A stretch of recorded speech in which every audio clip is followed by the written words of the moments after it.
Assalamualaikum warahmatullahi wabarakatuh. Alhamdulillah wassalatu wassalamu ala Rasulillah wa ala alihi wa sahbihi wa mawala. Asyhadu an la ilaha illallah wahdahu la syarikalah wa asyhadu anna Muhammadan abduhu wa rasuluhu la nabiyya ba'da amma ba'du. Rabbi shrahli sadri wa yassirli amri wa hlul 'uqdatam min lisani yafqahu qawli.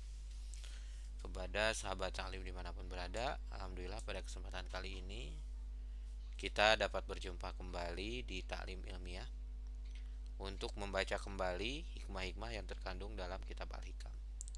Dan pada kesempatan kali ini kita akan membacakan hikmah yang ke-17. Kaifa yatasawwaruna kaifa yatasawaru, bagaimana mungkin ayah jubahu akan dihijab syai'un oleh sesuatu, wa huwa allazi zuhara bikulli syai', padahal dia Allah yang tampak zahir pada segala sesuatu. Ini melanjutkan yang sebelumnya tentang hijab Allah. Ini saya rasa ya. Inilah kalau misalnya ngajinya ilmunya kurang. Jadi saya cuma bisa baca. Mudah-mudahan mungkin nanti kita coba. Saya juga perlu mengaji langsung kepada para asatiz, kepada para ulama. Cuma saya coba berhipotesa dulu, mengambil sintesa dari kedua teks ini. Saya coba memahaminya secara tekstual dan kontekstual karena berhubungan dengan hikmah yang sebelumnya yang membahas tentang hijab yang sehingga kita tidak bisa melihat Allah saat ini. Ini menurut saya bisa menjadikan referensi bagi misalnya kita yang bertanya-tanya atau memiliki pemikiran, kenapa sih kita nggak bisa melihat Allah? Lalu apakah kita terhalang? Kalau yang tadi, jangan dibayangkan bahwa Allah itu dapat dihijab oleh sesuatu, padahal Allah yang mendahirkan atau menampakkan segala sesuatu. Dan bagaimana mungkin Allah itu akan dihijab oleh sesuatu, padahal Allah yang tampak zahir pada sesuatu. Jadi kalau tadi wahwalazi azharo, kalau ini wahwalazi zoharo bikulli syai', padahal Allah itu ada pada segala sesuatu. Jadi ini saya ingat sebuah video yang menyampaikan bahwa kita itu maaf sebentar. Enggak dulu ya Jabir, sholat dulu sayang. Enggak dulu. Apa lagi ngaji, jangan diganggu dulu ya. Sebentar aja. Kaifa yatasawwaru. Jadi Allah itu jangan merasa bahwa kita itu dihijab oleh sesuatu. Kita nggak bisa melihat Allah. Karena nyatanya Allah itu ada di segala sesuatu. Dan Allah itu yang menampakkan sesuatu. Jadi kita nggak bisa ngelihat sesuatu itu tanpa izin Allah. Jadi nggak mungkin Allah itu tidak ada gitu ya. Tidak mungkin kita tidak bisa melihat Allah. Yang ketiga, kaifa yatasawwaru ayyah jubahu syai'un wa huwa allazi zahara fi kulli syai'. Bagaimana akan mungkin dihijab oleh sesuatu padahal Allah yang terlihat pada sesuatu. Tadi sama ya. Ini wa huwa allazi zahara bi kulli syai'.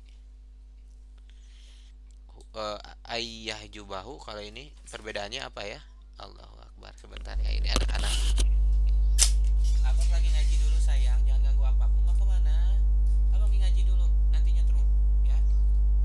Iya iya, tunggu Umar, ke rumah dulu. Enggak, sholat. Kalian sholat belum? Belum, sholat dulu.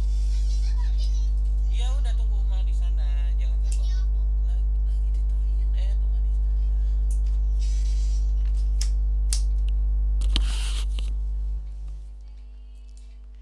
Ini ke-17 dan ke-8 ini tampaknya agak, bahkan bukan agak mirip ya. Kaifa yatasawwaru ayah jubahu syai'un wa huwa allazi zahara biku. Oh, kalau ini bikulli syai', kalau ini fi kulli syai'. Jadi bikulli syai' Allah itu ada dengan pada segala sesuatu, kalau ini dalam tiap sesuatu. Jadi ada sesuatu, di sana ada Allah, dalam segala sesuatu itu ada Allah. Kaifa yatasawwaru ayah jubahu syai'un wa huwa allazi zahara likulli syai'. Bagaimana akan dapat ditutupi oleh sesuatu padahal Allah itu tampak pada tiap sesuatu. Wa huwa allazi zahara likulli syai pada segala sesuatu. Kaifa yatasawwaru ayah jubahu syai'un wa huwa zahiru qabla wujudi kulli syai wa huwa zahiru bahwa Allah dapat, bagaimana akan dapat dibayangkan. Allahu Akbar. Mohon maaf pengajian kali ini agak sedikit terganggu. Saya agak kesulitan mempausnya ya. Jadi karena kalau dipaus itu harus ngulang lagi dari awal. Kaifa yatasawwaru ayyubahu syai'un wa huwa zahiru. Bagaimana akan dapat dibayangkan bahwa Allah dapat dihijab oleh sesuatu wa huwa zahiru, padahal Allah yang ada zahir qabla wujudi kulli syai', sebelum ada sesuatu. Kaifa yatasawwaru ayyubahu syai'un wa huwa azharu min kulli syai'. Bagaimana akan mungkin dihijab oleh sesuatu padahal Allah lebih jelas, lebih tampak min kulli syai' dari segala sesuatu. Kaifa yatasawwaru ayyubahu syai'un wa huwal wahidul ladzi laisa ma'hu syai'. Bagaimana mungkin akan dijawab oleh sesuatu padahal dia yang esa, dia yang tunggal, alladzi laisa ma'hu syai'un, tidak ada di sampingnya sesuatu apapun. Kaifa yatasawwaru ayyubahu syai'un wa huwa aqrabu ilaika min kulli syai'. Bagaimana akan dijawab? Astagfirullah. Ini benar-benar maksudnya bagaimana mungkin kita bisa merasa bahwa beranggapan bahwa Allah itu dihijab oleh sesuatu wa huwa aqrabu ilaika min kulli syai', padahal Allah itu lebih dekat kepadamu dari segala sesuatu. Kaifa yatasawwaru ayyubahu syai'un walaulahu makana wujudu kulli syai'. Bagaimana akan mungkin dihijab oleh sesuatu padahal andaikan tidak ada Allah. Masya Allah. Walaulahu makana wujudu kulli syai'. Niscaya tidak akan ada segala sesuatu. Demikian tampak jelas sifat-sifat Allah di dalam pada tiap-tiap sesuatu di alam ini, yang semua isi alam ini sebagai bukti kebesaran, kekuasaan, keindahan, kebijaksanaan, dan kesempurnaan zat Allah yang tidak menyerupai sesuatu apapun dari makhluknya. Sehingga apabila masih ada manusia yang tidak mengenal Allah dan tidak melihat Allah dengan melihat apa yang diciptakan, maka benar-benar ia telah silau oleh cahaya yang sangat terang dan telah terhijab dari surya marifat oleh awan tebal yang berupa alam sekitarnya. Allah alam. Jadi tidak ada alasan kita untuk tidak bisa melihat Allah. Terus bertanya, Ainallah, Ainallah, di mana Allah, di mana Allah? Kalau misalnya kita tidak memahami penjelasan yang tadi disampaikan oleh Syekh Ibnu Athaillah. Banyak ya. Kaifa yatasawwaru wa huwa ayyajubahu syai'un wa huwa allazi azhara kulla syai' wa huwa allazi dzahara bi kulli syai' wa huwa allazi dzahara fi kulli syai' wa huwa allazi dzahara li kulli syai' wa huwa dzahiru qabla wujudi kulli syai' wa huwa azharu min kulli syai' wa huwa al-wahidul ladzi laisa ma'hu syai' wa huwa aqrabu ilaika min kulli syai' walau lahu maka na wujudu kulli syai'. Masya Allah, indah ya kata-katanya. Pantesan kitab ini sering dibaca oleh para kiai, para asatiz untuk mengingatkan kita untuk senantiasa dekat dengan Allah, makrifat dengan Allah. Kadang kita nggak sadar tuh dengan pola pikir atau pola keyakinan sebenarnya seperti itu. Kalau misalnya kita tidak membaca, tidak mengikuti pengajian, tidak mencoba memahami isi dari kitab ini. Ya ajaba kaifa yazharul wujudu fil adam am kaifa yasbutul hadisu ma'amalahu wasful qidam. Alangkah ajaibnya, sungguh sangat ajaib. Kaifa yazharul wujudu fil adam, bagaimana tampak wujud di dalam adam, bagaimana tampak wujud di dalam ketiadaan. Am kaifa yasbutu, atau bagaimana dapat bertahan al hadisu, sesuatu yang hancur itu, ma'aman lahu wasful kidam, di samping zat yang bersifat kidam. Di sini kita masih membahas tentang ketauhidan. Tadi sifat wujud, di sini kidam, yakni sesuatu yang hakikatnya tidak ada, bagaimana dapat tampak ada wujudnya. Jadi bagaimana sesuatu yang hakikatnya tidak ada, bagaimana bisa ada wujudnya. Jadi kalau mustahil Allah itu tidak ada. Kalau misalnya ada orang yang bilang Allah itu tidak ada, maka mustahil Allah itu tidak ada, karena ciptaannya pun ada. Hakikat Adam atau tidak ada itu gelap, sedangkan wujud itu bagaikan nur terang. Demikian pula batil dan hak. Batil itu harus rusak, hancur, sedangkan hak itu yang harus tetap kuat bertahan. Jadi sebagaimana wujudnya Allah, kidamnya Allah, eh, wujudnya Allah, kidamnya Allah, wujudnya Allah tidak mungkin bersama dengan kidam dan bersama dengan Adam, dan kidamnya Allah tidak mungkin bersamaan dengan hadis. Seperti itu juga kebaikan tidak mungkin bersama dengan keburukan, mustahil bersama kebatilan. Mataroka minal jahli syai'an, tidak meninggalkan sedikit pun dari kebodohan.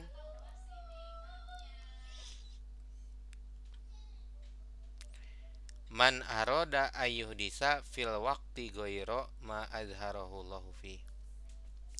Tiada meninggalkan sedikit pun minajahli dari kebodohan. Syai'an man aroda. Bentar ya.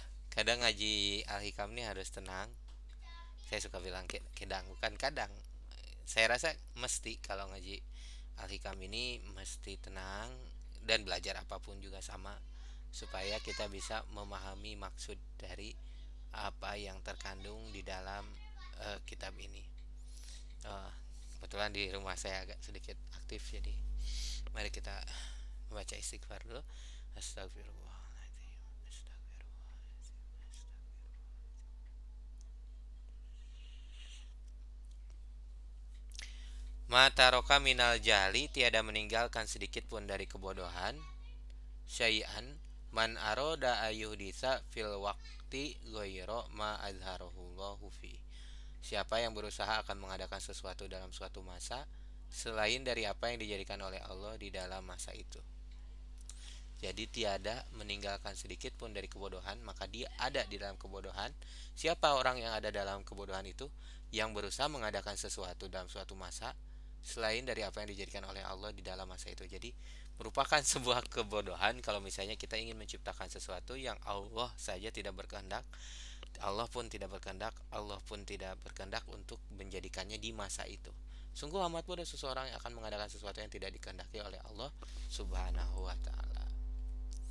Di dalam pasal ini ada keterangan tiada sesuatu yang berjalan melainkan di situ pasti ada takdir Allah yang dilaksanakan. Allah taala berfirman, "Kullu yaumin huwa fi sya'n." Tiap hari itu, tiap saat itu Allah di sana selalu menentukan urusan-urusannya. Allah tidak pernah tidur. Bahkan sampai sekarang saya ngaji di sini, Anda mendengarkan apa yang saya katakan. Anak-anak aktif di luar, ada yang lagi sholat, ada yang lagi usaha sekarang, ada yang lagi melamun, mungkin ada yang lagi nonton, ada yang lagi bermain, ada yang lagi mengobrol. Semuanya itu ada dalam takdir Allah. Kulla yaumin huwa fi sya'n, dalam surat Ar-Rahman. Allah itu menciptakan. Saat ini ada yang diciptakan, ada yang dihidupkan, ada yang dimatikan, ada yang dimuliakan, ada yang dihinakan, dan sebagainya. Segala urusan. Hari ini misalnya saya mungkin pas meeting dikritisi, di sempat di waktu yang lain saya dipuji misalnya, atau misalnya di saat yang lain kita dimudahkan, saat yang lain kita dalam kesulitan. Semuanya itu tidak terlepas dari takdir Allah Subhanahu wa taala, dan jangan sampai kita melepaskan diri bahwa kita ini sekarang gak ada yang ngatur gitu ya. Segala sesuatu di dunia ini terjadi karena alamiah. Tidak, tapi karena ilahiyah. Semuanya terjadi atas izin Allah. Maka sebaiknya seorang hamba menyerah dengan rela hati kepada hukum ketentuan Allah pada tiap waktu, sebab ia harus percaya kepada rahmat dan kebijaksanaan kekuasaan Allah. Jadi ini masih sama dengan yang sebelumnya, secara maksudnya supaya kita dalam setiap saat itu senantiasa berusaha mengikuti apa yang Allah Subhanahu wa taala kehendaki. Jangan berusaha untuk melawan atas takdir Allah. Tidak mungkin kita terima apa yang sudah Allah takdirkan. Jikapun kita berusaha, kita berikhtiar, tetap pasrahkan diri kita kepada Allah. Atau kalau begitu apa berarti kita setiap hari jangan berikhtiar? Bukan. Ikhtiar itu wajib menurut apa yang saya pelajari. Menganalisa sesuatu, misalnya Anda dalam masalah, Anda melakukan analisa penyebabnya, Anda mencari solusinya, itu wajib, hal yang wajib. Akan